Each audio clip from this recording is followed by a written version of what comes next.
Hello hello, good evening, good evening. आप सभी लोग लाइव और चैट पर आ जाएं। आप सभी लोग लाइव और चैट पर आ जाएं और ऑडियो वीडियो क्लियर होगा आप लोगों के साथ। Ashish ji, audio video clear है? कहीं कोई समस्या तो नहीं है ना? आज हम लोग संविधान का यानी पॉलिटी का फर्स्ट पार्ट जो है, जिसे आप लोग कॉन्स्टिट्यूशन के नाम से जानते हैं, वो टॉपिक आज से खत्म होने जा रहा है। और हम लोग मंडे से संघ की कार्यपालिका यानी यूनियन गवर्नमेंट शुरू करेंगे। तो मंडे से हम लोग यूनियन गवर्नमेंट पर आ जाएंगे। ठीक है, यूनियन गवर्नमेंट, स्टेट गवर्नमेंट, इसके बाद हम लोग लोकल गवर्नमेंट, उसके आगे संघ राष्ट्र संबंध, इलेक्शन, ये सारे टॉपिक आप लोगों का होगा। तो पॉलिटिक खत्म हो जाएगा तो उसके बाद हम लोग सोशल जस्टिस और आईआर में से कोई एक टॉपिक शुरू करेंगे। ठीक है, तो आज हम लोग पॉलिटी का पहला पार्ट, पॉलिटी चूंकि दो पार्ट में मैंने डिवाइड किया था, एक इंडियन कॉन्स्टिट्यूशन के रूप में और एक शासन व्यवस्था गवर्नमेंट के रूप में। तो कॉन्स्टिट्यूशन वाला पोर्शन आज से समाप्त हो जाएगा। छोटा सा टॉपिक है, क्योंकि ये क्लास चल रहा है फॉर्मल तरीके से, तो फंडामेंटल ड्यूटी थोड़ा सा पढ़ाना था। अगर उसको नहीं पढ़ाएंगे तो ठीक नहीं रहेगा, इसलिए उसको भी जानना आप लोगों को जरूरी है। हालांकि इससे प्रश्न आता नहीं है, लेकिन फिर भी पढ़ना जरूरी है। तो आप लोगों के स्क्रीन पर आ रहा होगा फंडामेंटल ड्यूटी। फंडामेंटल ड्यूटी, मूल कर्तव्य, अनुच्छेद 51 सब क्लाज ए एवं भाग 4 सब क्लाज ए। आप लोग सभी लोग जानते हैं कि हमारे यहां ओरिजिनल कॉन्स्टिट्यूशन में फंडामेंटल ड्यूटी नहीं था। मूल संविधान में मूल कर्तव्य नहीं था, ये शायद आप लोग पता होगा। और आप लोग ये भी जानते होंगे कि जब विश्व के कई देशों का कॉन्स्टिट्यूशन आप लोग पढ़िए तो आप लोगों को अधिकार तो कई देशों में मिल जाता है कि अधिकार होता है, लेकिन कर्तव्य आपको नहीं दिखाई देता। अमेरिका में अधिकार है, अधिकार आपको कई राज्यों के संविधान में दिखाई देता कि लोगों को अधिकार मिला हुआ है, लेकिन लोगों के कर्तव्य नहीं है। हमारी ड्यूटी कोई नहीं है, हमें केवल अधिकार भर चाहिए। पिता की संपत्ति पर मेरा अधिकार है, लेकिन पिता की सेवा करना भी तो मेरा ड्यूटी है ना। वो ड्यूटी कोई निर्वहन नहीं करना चाहता, लेकिन पिता की प्रॉपर्टी पर सभी हथियाना चाहते कि पिता की संपत्ति पर तो मेरा अधिकार है, बनता है। ये चीजें ध्यान रखना है आप लोगों को। तो इसलिए रशिया एक ऐसा देश है, पूर्व सोवियत संघ रूस एक ऐसा देश है जहां अधिकार से ज्यादा कर्तव्य को वरीयता दी गई कि अगर आप अपने कर्तव्यों का सही निर्वहन करेंगे तो मैं अथॉरिटी क्यों नहीं दूंगा, मैं राइट्स क्यों नहीं मिलेगा, आपको अधिकार क्यों नहीं मिलेगा। अगर अपनी ड्यूटी का सही निर्वहन आप करिएगा तो आपको राइट्स क्यों नहीं मिलेगा, ऑटोमेटिक मिलेगा। कंफर्म हुआ। इसलिए हमारे ओरिजिनल कॉन्स्टिट्यूशन में फंडामेंटल ड्यूटी नहीं था, लेकिन संविधान की प्रस्तावना में बंधुत्व जरूर था। याद आ रहा है जब हम प्रस्तावना पढ़ रहे थे तो संविधान की प्रस्तावना में बंधुत्व शब्द था। बंधुत्व शब्द, भाई बंधु, भाईचारा, तो बंधुत्व तो है। और हम वसुधैव कुटुंबकम की बात करते हैं, हम भारत माता की बात करते हैं, भारत माता, और हम सब एक ही मां की संतान हैं, तो हम सब आपस में भाई बंधु हैं। तो अगर हम सब आपस में भाई बंधु हैं, अगर हम सभी लोग आपस में भाई बंधु हैं, तो एक दूसरे के साथ सहयोग करना चाहिए, एक दूसरे के सुख दुख में साथी होना चाहिए। और सबसे बड़ा धर्म मानव धर्म है, सबसे बड़ी सेवा जन सेवा, सबसे बड़ी भक्ति देशभक्ति, और सबसे बड़ा धर्म मानव धर्म है। हम सब लोग मानव हैं, तो सबसे पहले हमें अपने आप को मानव समझना चाहिए और मानवीयता का पालन करना चाहिए। लेकिन धीरे धीरे आज आप लोग देखते हैं मानवीयता समाप्त होने जा रही है, धीरे धीरे मानवता समाप्त होने जा रही है। इसका मतलब कहीं ना कहीं बंधुत्व की भावना कमजोर होती जा रही है, बंधुत्व की भावना कमजोर होती जा रही है। तो ओरिजिनल कॉन्स्टिट्यूशन में बंधुत्व तो था, लेकिन बंधुत्व को प्रोत्साहित करने के लिए कोई व्यवस्था नहीं था। और मैंने अभी आपसे कहा कि हम भारत माता की जय बोलते हैं। मैंने आपसे कभी बताया था जब बंधुत्व पढ़ा रहा था कि भारत एकमात्र देश है जहां हम सब की दो माता है, एक वो मां जिसने जन्म दिया और एक वह मां जहां जन्म दिया। इसे दोनों मां की रक्षा करना हमारा परम कर्तव्य है। और अगर हम सब एक ही मां की संतान है, 140 करोड़ हिंदुस्तानी एक ही मां की संतान है, हम आपस में भाई बंधु हैं, तो आपस में अगर भाई बंधु हैं तो एक दूसरे के साथ सहयोग करते हुए अपने जीवन यापन को ऊपर उठाएं, यही बंधुत्व की भावना कहती है। और हम लोग तो वसुधैव कुटुंबकम की बात करते हैं, हम विश्व को एक परिवार मानते हैं और परिवार के साथ सहयोग का वातावरण होता है, परिवार में सामूहिक हित की बात होती है। इसलिए एक दूसरे का सहयोग करते हुए अपने जीवन यापन को आगे बढ़ाएं, यही बंधुत्व की भावना है। कंफर्म हुआ? इसलिए जब तक बंधुत्व की भावना नहीं होगी, जब तक इस धरती के साथ, इस मातृभूमि के साथ भावनात्मक लगाव नहीं होगा, इमोशनल अटैचमेंट नहीं होगा, जब तक भाईचारा नहीं होगा, तब तक राष्ट्र की एकता और अखंडता को सुनिश्चित भी नहीं कर सकते। इसे राष्ट्र की एकता और अखंडता को सुनिश्चित करने के लिए बंधुत्व की भावना का होना आवश्यक है। कंफर्म हुआ? इसीलिए हमारे यहां ऊंच नीच, जातिवाद, छुआछूत की भावना नहीं होनी चाहिए, संप्रदायवाद की भावना नहीं होनी चाहिए, लैंगिक विभेद नहीं होनी चाहिए। अगर ये विभेद होगा तो फिर बंधुत्व की भावना को प्रोत्साहित कैसे कर सकते हैं? जब मैं आप लोग पिछले क्लास में समान नागरिक संहिता पढ़ाया था, उस समय भी मैंने बंधुत्व की भावना को बताया था कि समान नागरिक संहिता इसलिए होना चाहिए ताकि बंधुत्व की भावना को प्रोत्साहित कर सके। लेकिन ये ओरिजिनल कॉन्स्टिट्यूशन में नहीं था, ओरिजिनल कॉन्स्टिट्यूशन में यह व्यवस्था नहीं था। और आप लोग सभी लोग जानते हैं कि 42वां संविधान संशोधन में व्यवस्था बना, इसके लिए एक कमेटी गठित हुई थी, सरदार स्वर्ण सिंह समिति। सरदार स्वर्ण सिंह समिति का गठन किया गया। इस समिति की सिफारिश के आधार पर पूर्व सोवियत संघ के संविधान से प्रेरित होकर 42वां संविधान संशोधन अधिनियम 1976 में 10 मौलिक कर्तव्य जोड़े गए। आगे चलकर 86वां संविधान संशोधन अधिनियम 2002 के तहत 11वां मौलिक कर्तव्य जोड़ा गया कि गार्जियन का कर्तव्य है कि अपने बच्चे को शिक्षित करे। गार्जियन का कर्तव्य है कि अपने बच्चे को शिक्षित करे। इसे वर्तमान में फंडामेंटल ड्यूटी में 11 ड्यूटी है। अब थोड़ा सा ध्यान ये रखिएगा कि जिस प्रकार पिछले क्लास में हम लोगों ने डीपीएसपी पढ़ा कि डीपीएसपी राज्य के लिए स्वेच्छाचारी है, राज्य के लिए नैतिकता है, राज्य के लिए आदर्श है, वो राज्य के लिए बाध्यकारी नहीं है, कानूनी रूप से राज्य के लिए बाध्यकारी नहीं है, इसलिए डीपीएसपी न्याय योग्य नहीं है। इसी प्रकार फंडामेंटल ड्यूटी भी, फंडामेंटल ड्यूटी मौलिक कर्तव्य है, तो कर्तव्यों का पालन करना एक नागरिक के लिए स्वेच्छाचारी है। कर्तव्य हमेशा स्वेच्छाचारी होता है। मेरा कर्तव्य है कि यदि कोई एक्सीडेंटल केस है तो मुझे हॉस्पिटलाइज कराना चाहिए, लेकिन अगर वो अपने नैतिक कर्तव्यों का पालन नहीं किया तो उसके लिए कोई कानूनी बाध्यता नहीं है कि अगर उसने ऐसा नहीं काम किया तो उसको हिरासत में लिया जाए, उस पर मुकदमा चलाया जाए, उस पर पुलिस कार्रवाई किया जाए। ऐसा कोई व्यवस्था हमारे यहां नहीं है। तो मेरा नैतिक दायित्व तो है कि अपने कर्तव्यों का पालन करूं। इसका मतलब मौलिक कर्तव्य भी कानूनी रूप से बाध्यकारी नहीं है। फंडामेंटल ड्यूटी कानूनी रूप से बाध्यकारी नहीं है, ध्यान रखिएगा। लेकिन आप लोग सभी लोग जानते हैं कि 16 दिसंबर 2012 को 16/12 की घटना है, दिल्ली में जब निर्भया कांड हुआ।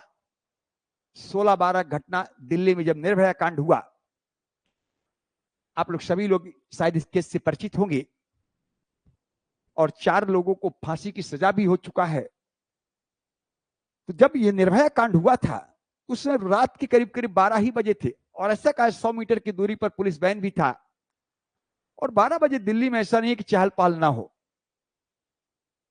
लेकिन कोई अपने कर्तव्य का पालन नहीं किया। जब उसके साथ गलत काम करके गाड़ी से, बस से उसको उतार दिया गया तो उसको बचाने, उसको हॉस्पिटलाइज करने के लिए कोई आगे नहीं आया। तो उसके लिए जेएस वर्मा कमेटी बनी, न्यायमूर्ति जेएस वर्मा समिति। जेएस वर्मा समिति की रिपोर्ट आया कि मौलिक कर्तव्य को कानूनी रूप से बाध्यकारी बना दिया जाए। क्यों ना मौलिक कर्तव्य को कानूनी रूप से बाध्यकारी बना दिया जाए। लेकिन आप लोग सभी लोग जानते हैं कि अगर कर्तव्य को कानूनी रूप से बाध्यकारी बना दिया जाएगा तो पुलिस शक्ति का प्रयोग होगा। कोई भी सभ्य समाज पुलिस शक्ति के उपयोग को एक्सेप्ट नहीं करता है। आज कोई भी समाज मेरे ऊपर पुलिस शक्ति का प्रयोग करे, दबाव बनाए कि मैं अपने कर्तव्यों का पालन करूं, तो कोई भी सभ्य समाज उसको एक्सेप्ट नहीं कर सकता है। इसलिए मौलिक कर्तव्य को कानून से बाध्यकारी नहीं बनाया गया। आगे चलकर सुप्रीम कोर्ट का एक डिसीजन आया, शायद आप लोगों ने सुना होगा, एक पिक्चर देखा होगा क्रांतिवीर, क्रांति करके ऐसा कोई पिक्चर जिसमें तिरंगा, सारी एक तिरंगा करके पिक्चर होगा। उस फिल्म में आप लोगों ने देखा होगा कि एक नदी में एक बच्ची की यानी लड़की की बॉडी बह रही थी।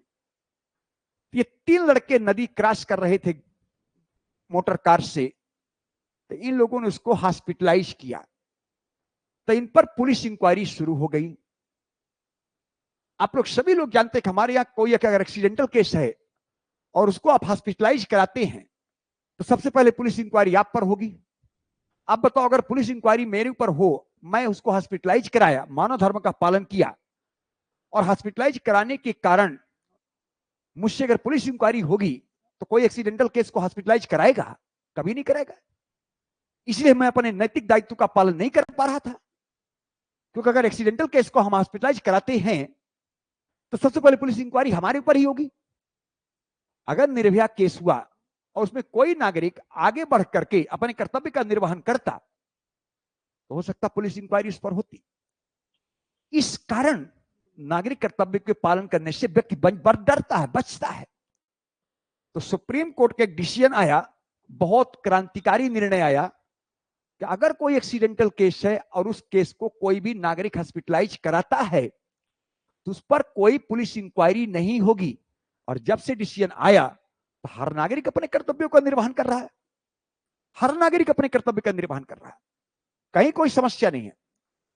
इसलिए मौलिक कर्तव्य को कानून रूप से बाध्यकारी नहीं बना सकता, क्योंकि पुलिस शक्ति का उपयोग करेंगे तो कोई भी सभ्य समाज इसको एक्सेप्ट नहीं करेगा। समझ में आया? कुछ बातें समझ में आ रहा है? सोनी, रचना, आशीष, कुछ बातें समझ में आ रहा है? अब मैं इसको आप लोगों को लिखा देता हूं, कंफर्म हुआ? इसको लिखा देता हूं, छोटा सा टॉपिक था, लिखेगा। सरदार स्वर्ण सिंह समिति की सिफारिश के आधार पर, सरदार स्वर्ण सिंह समिति की सिफारिश के आधार पर सरदार स्वर्ण सिंह समिति की सिफारिश के आधार पर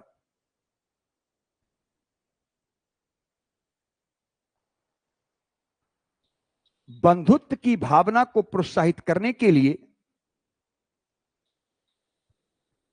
बंधुत्व की भावना को प्रोत्साहित करने के लिए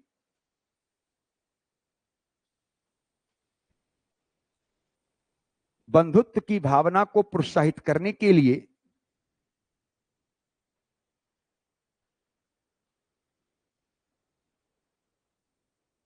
पूर्व सोवियत संघ, पूर्व सोवियत संघ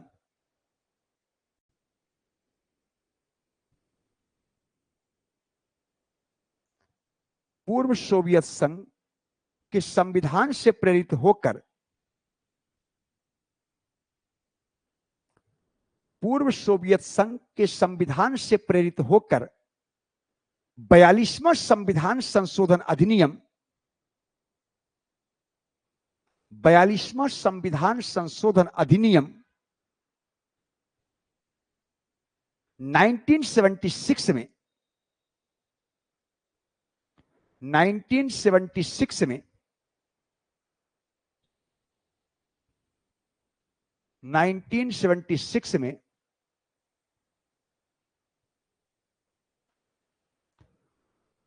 भारतीय संविधान के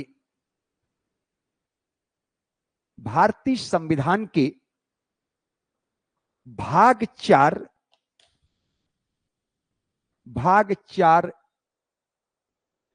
भारतीय संविधान के भाग 4 सब क्लाज ए, भाग 4 सब क्लाज ए तथा अनुच्छेद 51 सब क्लाज ए, अनुच्छेद 51 सब क्लाज ए के तहत 10 मौलिक कर्तव्य जोड़े गए, के तहत 10 मौलिक कर्तव्य जोड़े गए।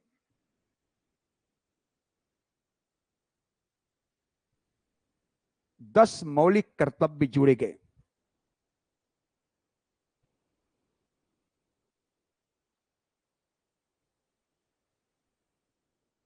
तथा 86वां संविधान संशोधन अधिनियम 86वां संविधान संशोधन अधिनियम 2002, 86वां संविधान संशोधन अधिनियम 2002 के तहत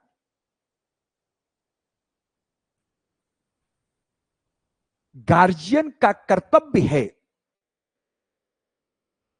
गार्जियन का कर्तव्य है कि वह अपने बच्चे को शिक्षित करे,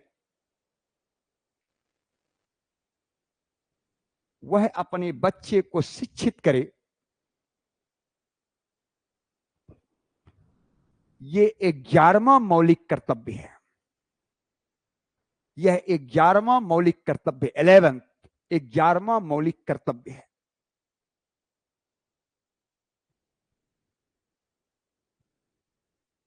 पैराग्राफ 6,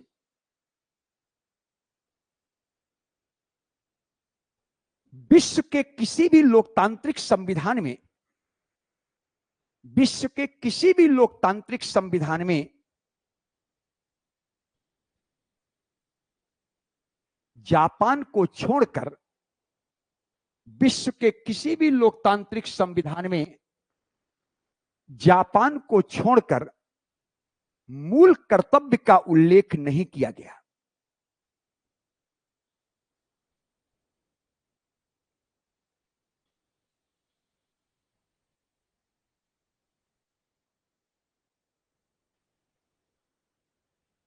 मूल कर्तव्य का उल्लेख नहीं किया गया। अमेरिका के संविधान में,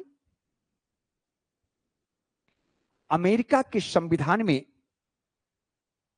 केवल मूल अधिकारों का उल्लेख किया गया है।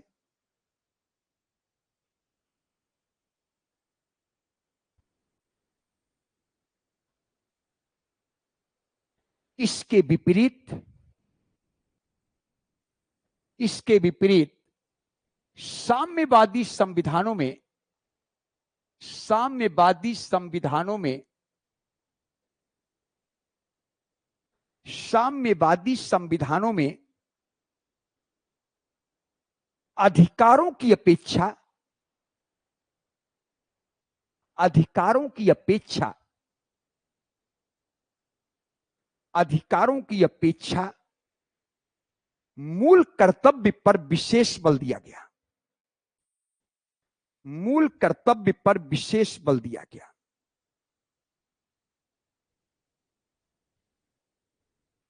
जिसमें पूर्व सोवियत संघ, पूर्व सोवियत संघ कोश में लिखेगा रूस, पूर्व सोवियत संघ कोश में लिखेगा रूस का स्थान इन देशों में प्रमुख है।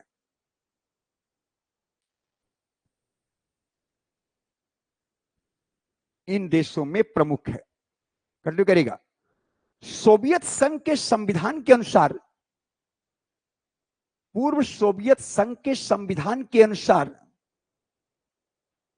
पूर्व सोवियत संघ के संविधान के अनुसार प्रत्येक नागरिक का कर्तव्य था, प्रत्येक नागरिक का कर्तव्य था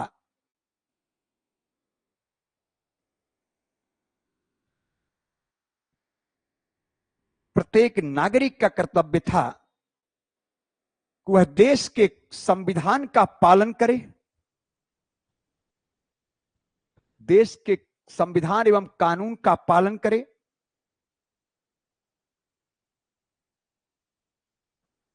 वह देश की सार्वजनिक संपत्ति की रक्षा करे,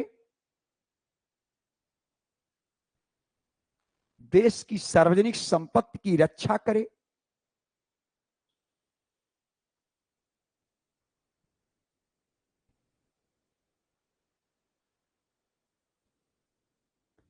सार्वजनिक संपत्ति की रक्षा करे। पैराग्राफ 6 थोड़ा समझिएगा। हमारे यहां बंधुत्व का जो सिद्धांत हम लोगों ने पढ़ा था, बंधुत्व का सिद्धांत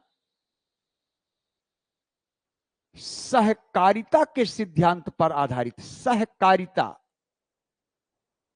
सहकारिता के सिद्धांत पर आधारित है। सहकारिता का मतलब अंग्रेजी में कोऑपरेशन होता है।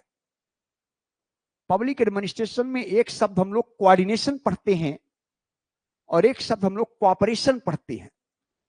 आप हमारे साथ कोऑपरेट कर भी सकते, नहीं भी कर सकते, तब भी क्लास चलेगा। लेकिन मैं क्लास रखा हूं 3 बजे और आप ज्वाइन करो 3:45 बजे, क्योंकि आपको पता ही नहीं था कि आज क्लास कै बजे है, तो फिर क्लास में बाधा तो होना स्वाभाविक है। इसलिए कोऑर्डिनेशन किसी संगठन के लिए अनिवार्य है, जबकि कोऑपरेशन ऐच्छिक है।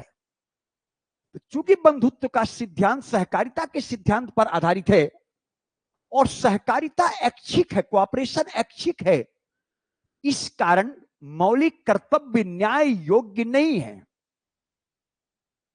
मौलिक कर्तव्य न्याय योग्य नहीं है, इनफोर्समेंट फोर्सेबल नहीं है कि नागरिक अपने कर्तव्य का निर्वहन नहीं करेगा तो उसे न्यायालय में प्रवर्तनी बना दिया जाएगा, न्यायपालिका हस्तक्षेप करेगी, न्यायपालिका आदेश दे क्यों आपने अपने कर्तव्य का पालन नहीं किया।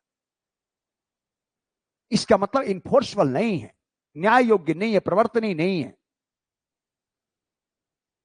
कंफर्म हुआ तो लिखिएगा, पैराग्राफ चेंज करके लिखिएगा।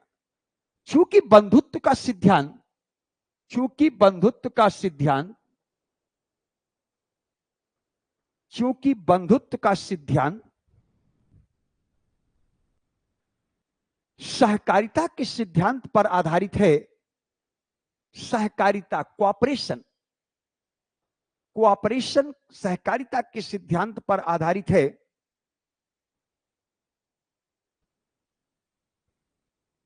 सहकारिता के सिद्धांत पर आधारित है,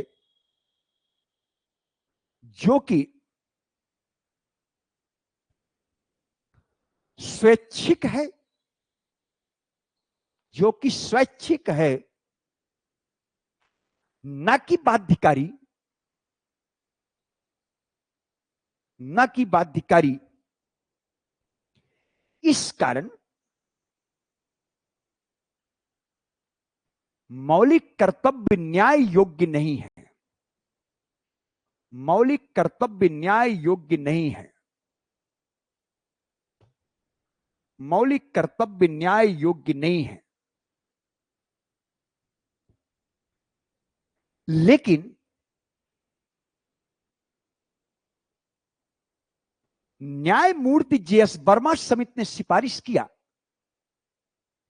न्यायमूर्ति जेएस वर्मा समिति ने सिफारिश किया, न्यायमूर्ति जेएस वर्मा समिति ने सिफारिश किया कि मूल कर्तव्य को, कि मूल कर्तव्य को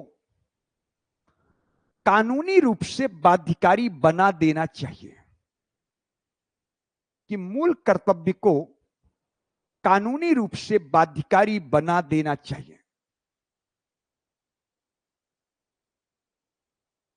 क्योंकि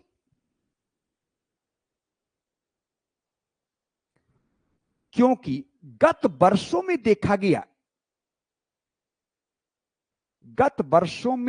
गया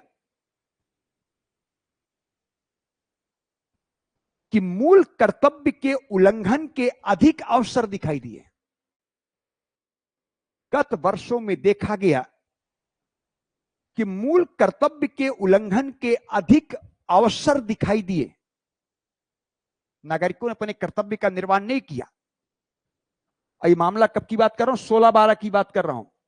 16/12/2012 निर्भया कांड की बात कर रहा हूं। मूल कर्तव्य के उल्लंघन अधिक मामले दिखाई दिए या अधिक अवसर दिखाई दिए। पैराग्राफ 6, मूल कर्तव्यों के क्रियान्वयन का एक तरीका हो सकता है यह मूल कर्तव्यों के क्रियान्वयन का एक तरीका यह हो सकता है, अगर बाध्यकारी करा देंगे, बाध्यकारी बना देंगे तो अपने कर्तव्यों का निर्वहन करेंगे। मूल कर्तव्यों के क्रियान्वयन का एक तरीका हो सकता है यह, लेकिन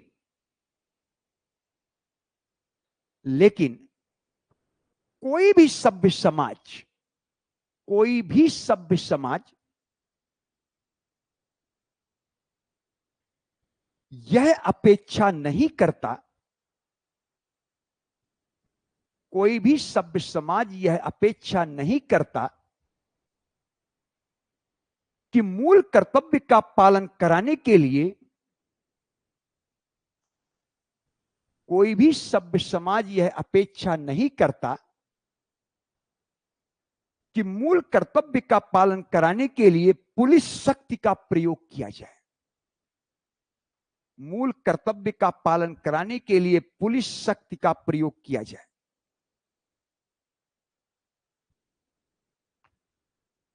क्योंकि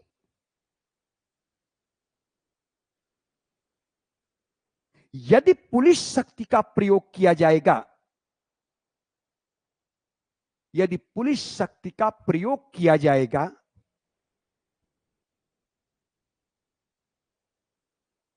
तो सभ्य समाज ऐसा आचरण करने के लिए विरोध करता है। तो सभ्य समाज ऐसा आचरण करने के लिए विरोध करता है।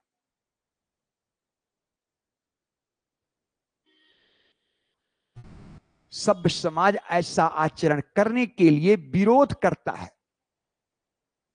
बिल्कुल समझ में आ रहा होगा। कोई भी सभ्य समाज, हम सब लोग एक सम्मानित नागरिक होते हैं, समाज में हम लोगों का सम्मान और गरिमा है।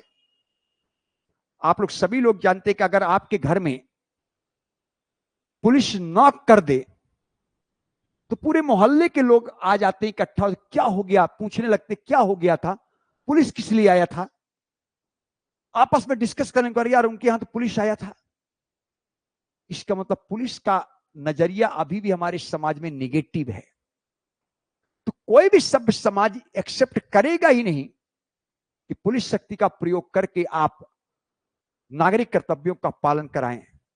कोई भी सभ्य समाज एक्सेप्ट नहीं करेगा, इसको विरोध करेगा। तो इसी के आगे सुप्रीम कोर्ट का एक डिसीजन आ गया। फिर समझ लीजिएगा, सुप्रीम कोर्ट का एक डिसीजन आया इसी के संदर्भ में। क्यों कर्तव्य का पालन नहीं कर रहे हम? सबसे बड़ा धर्म मानव है। हम सब लोग एक ही मां की संतान, आपस में भाई बंधु हैं। एक भाई का एक्सीडेंट हो गया तो हमारा कर्तव्य बनता है कि हम उस भाई को हॉस्पिटलाइज कराएं, क्योंकि उसको जीवन जीने का अधिकार है। लेकिन अगर हम हॉस्पिटलाइज कराते थे तो सबसे पहले पुलिस इंक्वायरी उसी की होती थी जो उसको हॉस्पिटलाइज कराया था। तो कोई भी सभ्य समाज इसको कैसे एक्सेप्ट कर पाएगा? इसलिए एक्सीडेंटल केस को कोई हॉस्पिटलाइज नहीं कराता था, अंतर डेथ कर जाता था। तब सुप्रीम कोर्ट का एक डिसीजन आया कि यदि कोई एक्सीडेंटल केस को हॉस्पिटलाइज कराता है तो उस व्यक्ति की कोई पुलिस इंक्वायरी नहीं होगी। और जैसे डिसीजन आया, जब से डिसीजन आया, जाकर देख लीजिए एक नागरिक अपने कर्तव्यों का कैसे निर्वहन कर रहा है। कहीं कोई एक्सीडेंटल केस होता है, जंगल पहाड़ में भी होता है, अगर कोई वहां से गुजर रहा है, सुनसान रास्ते कोई गुजरा है, तत्काल पुलिस को फोन करता है, तत्काल एम्बुलेंस को फोन करता है, हॉस्पिटलाइज कराने का प्रयास करता है, अपने कर्तव्यों का निर्वहन करता है, क्योंकि अब कोई पुलिस इंक्वायरी का चक्कर नहीं है। तो लिखिएगा, विरोध करता है। इसी कारण सुप्रीम कोर्ट द्वारा निर्णय दिया गया, सुप्रीम कोर्ट द्वारा निर्णय दिया गया कि यदि कोई नागरिक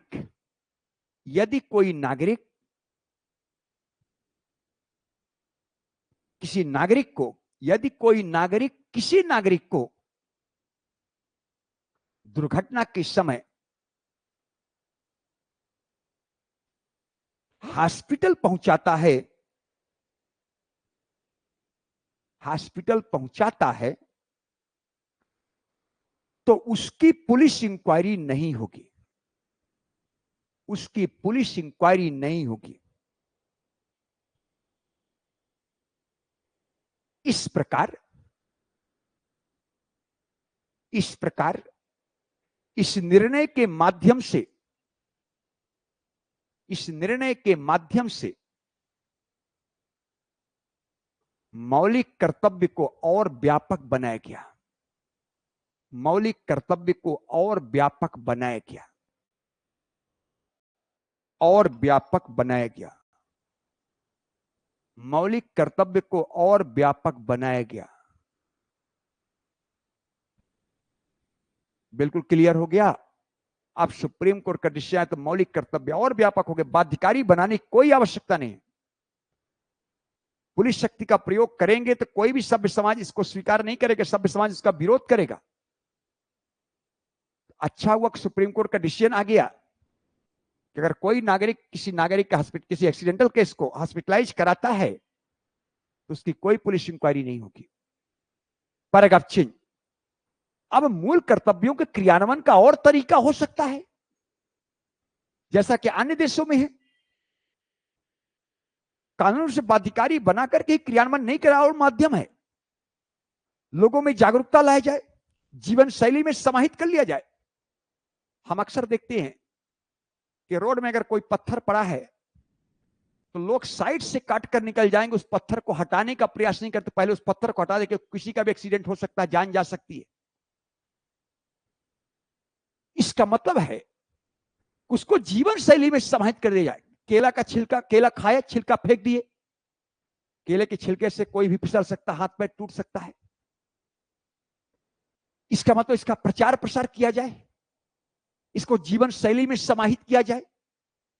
इवन कुछ इनको बच्चों के, छोटे छोटे बच्चों के पाठ्यक्रम में इसको शामिल कर दिया जाए। बहुत सारे माध्यम है, खेल कूद के माध्यम से इसको प्रचारित किया जाए,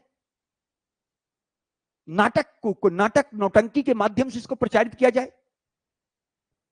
बहुत सारे माध्यम इसको प्रचारित करने के। Paragraph change. मूल कर्तव्य के पालन का उचित तरीका यही होगा, मूल कर्तव्यों के पालन का उचित तरीका यही होगा, उचित तरीका यही होगा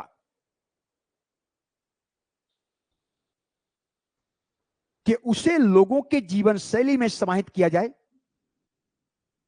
उसे लोगों के जीवन शैली में समाहित किया जाए, जीवन शैली में समाहित किया जाए।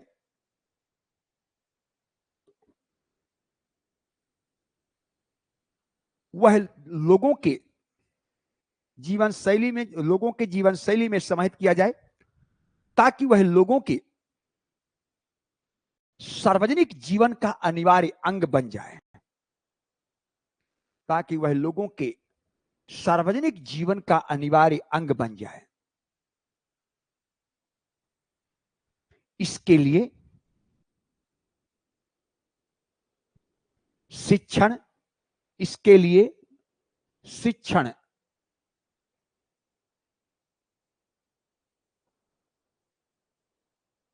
प्रशिक्षण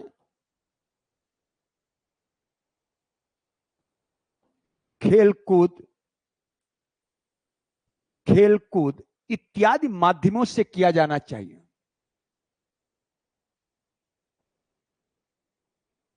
इत्यादि माध्यमों से किया जाना चाहिए।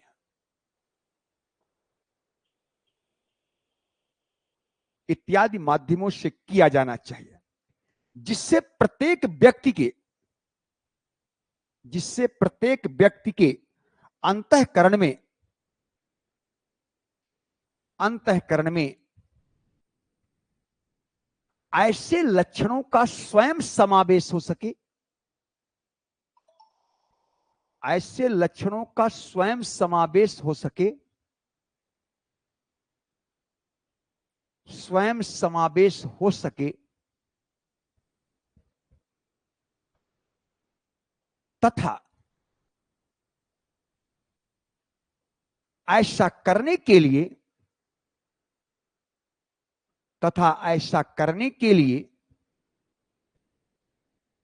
व्यक्ति की अंतःचेतना, ऐसा करने के लिए व्यक्ति की अंतःचेतना एवं संवेदना स्वतः जागृत हो जाती है, स्वतः जागृत हो जाती है, ना कि इसे किसी बाहरी दबाव के अधीन लाया जाए, ना कि इसे किसी बाहरी दबाव के अधीन लाया जाए, ना कि इसे किसी बाहरी दबाव के अधीन लाया जाए।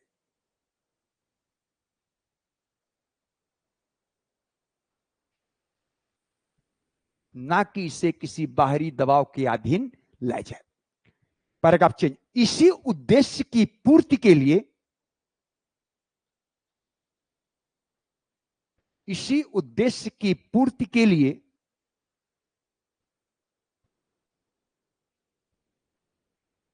शिक्षण व्यवस्था में परिवर्तन किया जाए, शिक्षण व्यवस्था में परिवर्तन किया जाए,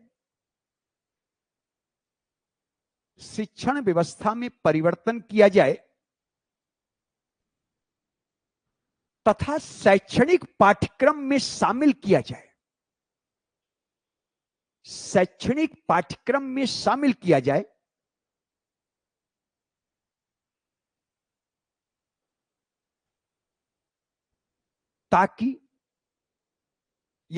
ताकि शैक्षणिक संस्थाओं के माध्यम से, शैक्षणिक संस्थाओं के माध्यम से